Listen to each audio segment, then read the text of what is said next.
Are you really ready to risk your money on Bitcoin? In this exciting episode of the Bankless podcast, Peter Schiff, a well-known financial expert and gold lover, makes a strong case against Bitcoin, calling it a risky gamble with little real value. But that's not all. Schiff also shares controversial ideas about cutting down government involvement in our lives and offers key advice for building real wealth. Join us as we explore the most exciting moments from this conversation. The only thing that would really change it is if somehow the computer is so smart that it could just make gold, out of thin air. I just somehow concoct it into existence. But if it can do that, it can concoct anything, and nobody's going to need any money. We'll all be rich, right? Well, that'll be the end of everything, right? Because nobody will need to work, nobody will need any money, so nobody will need gold. We'll be able to have whatever we want because we'll be able to magically create it out of the atmosphere just by asking for it. But I don't know when that day is going to come. So Peter, I you take a very dim view on Bitcoin and crypto. I understand that. You're also, though, a libertarian, right? So are you comfortable with just the free market letting these monetary experiments play out? Or would you go as far, it's a pyramid scheme. Should governments make it illegal? Bitcoin illegal, crypto illegal? Do you think that they should do that? No, of course not. I mean, look, people have a right to do whatever they want with their money, including losing it, throwing it away, right? I believe people have a right to gamble. I wouldn't outlaw, sports betting or, blackjack or poker, right? But what I do think should be illegal, and it already is fraud. And so to the extent that there are some companies out there that are defrauding people, that are making misrepresentations about Bitcoin, and people end up losing money because they were lied to, I think that, they should be able to, bring these actions in court, and they will. I think that a lot of people are going to end up getting sued over Bitcoin. I think there's a lot of people who haven't disclosed a lot of conflicts of interest, especially these financial networks that, are really just infomercials for Bitcoin, who are being paid to promote Bitcoin, and how they screen their guests to make sure that nobody is really critical of Bitcoin. And they put on all these people to promote it because that's what the advertise. I think there's going to be a lot of people who end up, looking for some kind of a redress, who were really, sold a bill of goods. But, caveat emptor, to a large degree, people who lose money are going to be responsible for their losses. I don't think the government should get involved. Now, I don't like all this anti-money laundering stuff. I think it's over the top what they do. I think it's an invasion of privacy. And it's not because I want to protect criminals. It's because I want to protect law-abiding citizens from government. I don't want government to be so intrusive. And I don't want the government to know everything about us, because the more the government knows about us, the more likely they will become, a totalitarian type government, because we enable it. We make it a lot easier for the government to control the people, as, the people lose all their privacy and they know everything about us. So I don't think that these rules, I don't like these rules being applied to Bitcoin, but I don't like them being applied to banking. I don't like them being applied to other transactions. But clearly, they're going to apply all these AML and KYC and other rules. They're going to be applied to Bitcoin because they're already applied. So I object to it in general, not just against Bitcoin. I don't think Bitcoin is a security, but who knows? Maybe one day they'll change their mind and say it is a security. A lot of the tokens to me look like they are securities, even under the way the government defines them legitimately with the Howey test. But there's going to be a lot more regulation on Bitcoin. I mean, there's more regulation on everything. And that, again, just further undermines the use case. When I first learned about Bitcoin, which was a long time ago, and I would be a lot richer today if I'd only bought it. I did contemplate buying it. I ended up not doing it. But when it was originally presented to me, it was all, hey, this is anonymous. This lets you get around all this government rules and regulations, all the censors, so you can use it to buy things you're not supposed to buy. And you can be anonymous on the internet, and you can transact. And that was one of the good things about it. And yeah, it was decentralized. You self-custody it. You can use it to buy things. It's very cheap, because way back when I heard about it, it was very cheap to send your Bitcoin, because hardly anybody was using the network, so it wasn't very congested, right?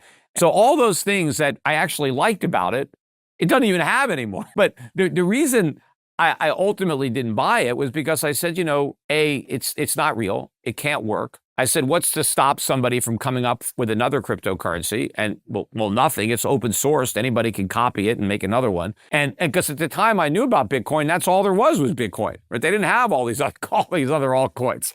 But now exactly what I was concerned about happened. But I remember thinking, like, this could catch on. I mean, people could confuse this with gold. I mean, it's got these interesting characteristics, and I just didn't perceive at that time, obviously, that it could grow to the scale that it has, and that everybody would, or this many people would get involved, that Wall Street would get involved. And by the time they kind of did, right, when I first started noticing that, hey, this was more popular, is in 2017 when it went up to 1,000. And then, it pulled back down, 200, 300. And I remember thinking about it then, because then I had some other friends, some hedge fund guys. I knew people that were buying it. I was like, hell, these are smart people that are buying it. I said, maybe, probably going to go up. The chart looks like it's forming a base. And I thought about buying it again just for a trade. I didn't believe in it, but I thought it would probably go up because enough people were buying it. But I was like, you know what? I didn't want to buy it at $1 or whatever, so I'm not paying 300 or whatever the hell it was, whatever I first thought about it. And so I didn't buy it then either. But I don't even consider buying it now. It's not even like something that I would contemplate as a trade. And that hasn't been the case for a while because it's now so popular, so widespread that the upside is gone. I mean, even if I thought Bitcoin could go to 100,000, right, which it still hasn't done, but even if I think got to go to 100,000 or 200,000, so what? It's at almost 60,000. There's not enough upside to make it interesting relative to the risk that it collapses. I would much rather put my spec money in these gold mining stocks where I think they can go up 20x, 50x. Yeah, they might go down 50, 60, 70%. They might, but there's so much upside relative to the downside. That's the bet I want to make, not Bitcoin. Yeah, there was a lot of upside in Bitcoin way back when. I didn't appreciate how much initially. I didn't realize that this many people would be this dumb. But I was wrong. So, once again, I overestimate the intelligence of the average investor. But, the people who did get in, and I think that's where the big money got in. When it was 300, 400, 500 right. Back then, I think some big money got in. And then they spent a lot of money hyping it up, and they did an excellent job of promoting the hell out of it. Well, as you heard, Peter Schiff thinks Bitcoin is a risky, overhyped bet with little real value. He believes people should be free to spend as they choose, but he also warns that Bitcoin has lost its early appeal, like privacy and low fees, and isn't as scarce as it seems. Moreover, instead of riding the Bitcoin wave, Schiff advises investing in gold stocks, which he sees as offering bigger rewards with less risk. Every time I repeal the law, I would restore some freedom that the law took away. So I would just want to eliminate as much government as I possibly could. Get rid of as many agencies and departments that never should have been established in the first place, that have done much more harm than good, if they've done any good at all. But I would try to restore the Constitution and the original premise on which it was based, which was a very limited federal government where the powers are few and defined. I would want the government to live within the confines of the Constitution. And I would level with the American public about the entitlements and say, look, we're going to get rid of Social Security, we're going to get rid of Medicare, Medicaid, all this stuff, right? It's unconstitutional, it's been a disaster. Social Security is a Ponzi scheme too, just run by the government, right? As opposed to the private sector. And that makes it even worse because it means that people are forced to participate in a Ponzi scheme, right, which guarantees even more people end up losing. But I would try to figure out the best way to take care of people temporarily who, because of Social Security, are in financial situations that absent Social Security, they would not be in. I mean, if people weren't taxed their whole life by the government and told that Social Security is going to take care of you, they would have taken care of themselves. They would have saved for their own retirement. So we now have so many people that are dependent on government because the government created that dependency by creating a program. So I recognize that you just can't take Social Security away from everybody. So we have to have a way of means testing a new program, right? A welfare type program where we either buy people an annuity or find some way to take care of the most needy. But people who are wealthy, and I don't want to base it on your income because I don't want to discourage people from working. But if you have wealth, if you have property, if you have stock portfolio, then you don't get the Social Security. Just live off, sell your stocks. I'm not going to subsidize your children's inheritance, right? I'm not going to make poor people, subsidize the inheritance of wealthy people. But we got to level with the public and get rid of these entitlements.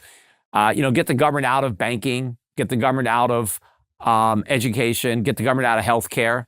Not because I don't value healthcare or education. I value them a lot. That's why I want the government to get the hell out of the way. I want the free market to be in charge of my healthcare, to be in charge of, my kids' education. Just like I don't want the government growing my food, right? We have private industry, we have farmers. The government doesn't make my clothes. We don't have government clothing shops, right? I can't be naked. I need to be clothed, but I don't depend on the government for my clothes. Consumer electronics, you think, does the government make all the tech? No.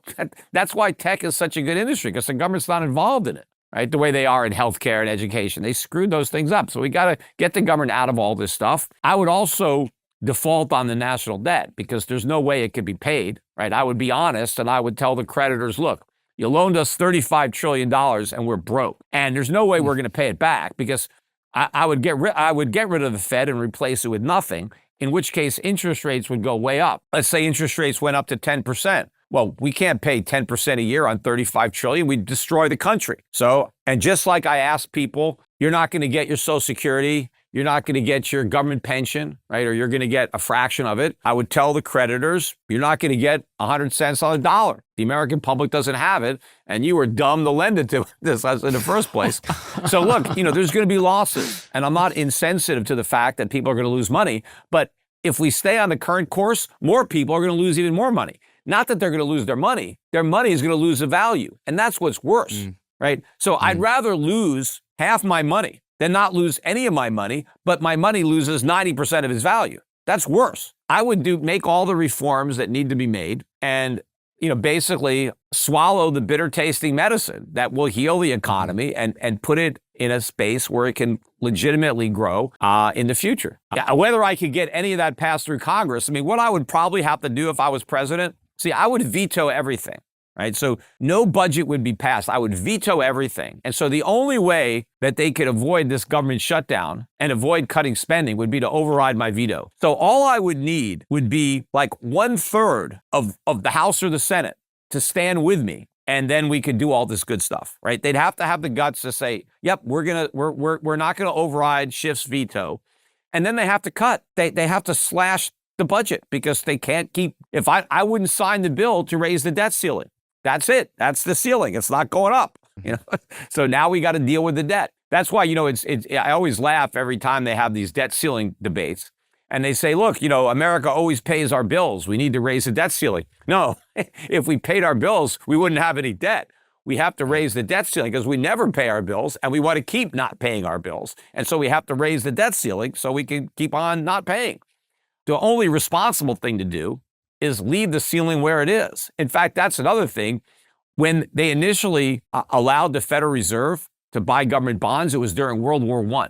And at the same time, that's when they imposed the first debt ceiling, because they were worried that if they let the Fed buy government bonds, the government would sell too many bonds and there'd be too much debt. So they put in a debt ceiling. But they forgot that Congress could raise it. That was the problem. So they forgot about that one little fact. And it was like a ceiling in name only, right? But that's why we even have it. Here, Schiff raises questions that the government is too involved in people's lives and the economy, which he believes limits freedom and creates dependency. He wants to reduce government spending by cutting agencies, ending programs like Social Security, and even defaulting on some national debt. Schiff thinks that a smaller government and free market would work better, allowing people to manage things like retirement and healthcare on their own instead of relying on federal programs